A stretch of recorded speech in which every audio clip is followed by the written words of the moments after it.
எப்படி இருக்கீங்க? சந்தோஷமா இருப்பீங்கன்னு விசுவாசிக்கிறேன். இன்றைக்கு கர்த்தர் கொடுக்கிற நல்ல வார்த்தைக்கு நேரா போகலாம். லூக்கா 1:37 தேவனாலே கூடாத காரியம் ஒன்றுமில்லை. இன்றைக்கு ஆண்டவர் நம்மளை பார்த்து சொல்றாரு, அவராலே கூடாத காரியம் ஒன்றுமில்லை. யார் யாரு இது ஆண்டவரால முடியாதுன்னு நீங்க நினைச்சிருக்கீங்க? யார் யாரு நான் ரொம்ப நாள் ஜெபம் பண்ணிட்டேன், அதுக்கெல்லாம் பதிலே கிடைக்கல, அது நடக்காதுன்னு நான் நினைக்கிறேன், ஆண்டவருக்கு சித்தம் இல்லைன்னு நீங்க நினைக்கிறீங்க. சில பேர் ஆண்டவரை குறைச்சி எடை போடுறீங்க.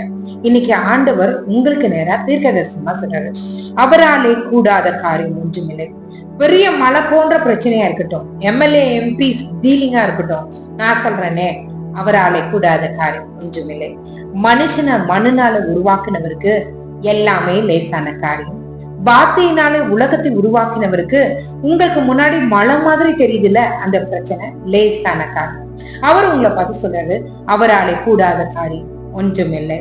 எந்த காரியம் எனக்கு ஆண்டவர் உதவுவாரா உதவ மாட்டாரா டவுட்ல உட்கார்ந்துட்டு இருக்கீங்களா? இன்னைக்கு கர்த்தர் சொல்றாரு, அவராலே எல்லாம் ஆகும், அவராலே கூடாத காரியம் ஒன்றுமில்லை. இன்றைக்கு அந்த விசுவாசத்தோட ஆண்டவரை நோக்கி பார்க்கலாமா? புதுசா ஒரு ப்ராஜெக்ட் ஓபன் பண்ணலாம்னு நினைக்கிறீங்களா? புதுசா ஒரு வேலையில இறங்கலாமா வேண்டாமா நினைச்சிட்டு இருக்கீங்களா? அவர் உங்க கூட இருந்தா அவராலே கூடாத காரியம் ஒன்றுமில்லை. உங்களுக்கான கிளையண்ட அவரே கொண்டு வருவார், உங்களுக்கான வேலையை அவரே கொண்டு வருவார், உங்களுக்கான வரவை அவரே கொண்டு வருவார். நீங்க செய்ய வேண்டியது அவரை மட்டும்தான் நம்பணும். அவரை நாம் நம்புகிறது அவராலே ஆகும் என்று வசனம் சொல்கிறது. நீ என்ன நம்பிக்கை உங்களுக்கு இது நடக்கும் அது நடக்கும் நீங்க நம்புறீங்களா? அதை கர்த்தர் இடத்துல விட்டுருங்க, அவராலே தான் ஆகும், நம்மளால ஆகவே ஆகாது. இன்றைக்கு கர்த்தர் நம்மளை பார்த்து அழகான வார்த்தை சொல்றாரு, தேவனாலே கூடாத காரியம் ஒன்றுமில்லை, அவரால் எல்லாம் கூடும் என்ற விசுவாசத்தோடு ஆண்டவரை நோக்கி நம்ம பார்க்கலாமா? ஜெபிக்கலாமே. எங்களை நேசிக்கிற நல்ல பரமபிதாவே, மாலை எல்லாம் ஆகும் ஆண்டவர்.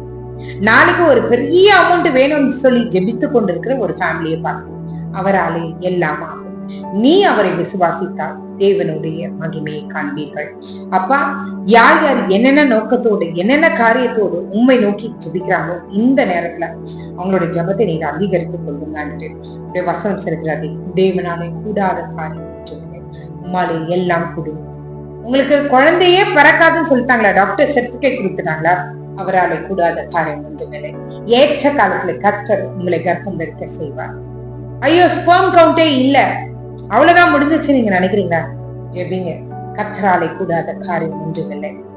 ஐயோ, இதுக்கு மேல ட்ரீட்மெண்ட் தான் போகணும், ஐவிஎஃப் தான் போகணும், இல்ல வேற ஏதாவது ஒரு காரியத்தை பண்ணணும்னு நீங்க நினைக்கிறீங்களா? இல்ல, கர்த்தராலே கூடாத காரியம் ஒன்றுமில்லை. விசுவாசிங்க, கர்த்தர் எல்லாவற்றும் உங்களுக்கு வாய்க்க பண்ணி கொடுப்பார். அப்பா, இந்த இரவுல என்னோடு இணைந்து என்னென்ன காரியங்களுக்காக ஜெபிக்கிறாங்களோ அத்தனை காரியங்களும் உம்மாலே ஆகும் என்பதை அவர்கள் உணர்ந்து கொண்டு விசுவாசத்தோடு உங்களுடைய கரத்தை பிடித்துக் கொள்ள கிருபை செய்யுங்க. காலை எழுந்து உங்க நாமத்தை மகிமைப்படுத்த கிருபை செய்யுங்க. இயேசுவின் மூலம் ஜெபம் கேளுங்க நல்ல பரமபிதாவே.